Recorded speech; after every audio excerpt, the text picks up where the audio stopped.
Is the pursuit of wealth truly a defining feature of your desires, or has the pursuit of money clouded the clarity of your dreams? A question to ponder as we delve into the subject of manifestation and its misunderstood relationship with money. Often, people chase after the manifestation of money, believing it's the ultimate goal. The constant struggle to attract wealth seems like the solution to all problems.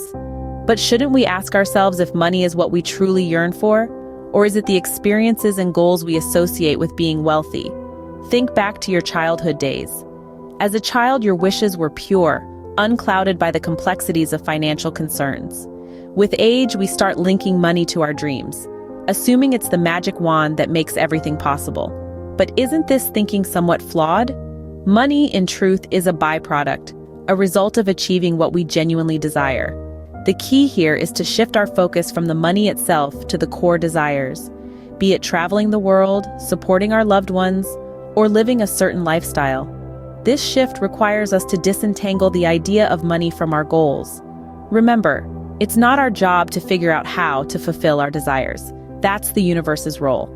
Our part is to be crystal clear and specific about what we want. By adopting this mindset, we can escape the unending cycle and align ourselves with the abundance we seek. A simple exercise to help in this process is to recall the mindset of your childhood.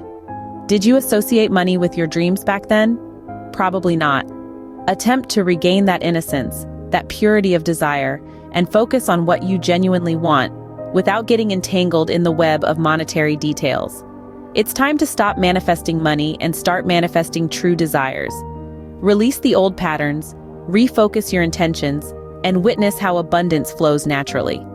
Remember, the actual goal is not the accumulation of wealth, but the fulfillment of your authentic desires. Here's to embarking on this transformative journey. So to sum up, the key points discussed today: stop focusing on manifesting money, identify your true desires, and let go of the monetary aspect of your goals. The universe will take care of the how. Embrace the mindset of your childhood and focus on what you truly want. The real goal is not the money itself, but the fulfillment of your authentic desires. Good luck on your journey to manifestation.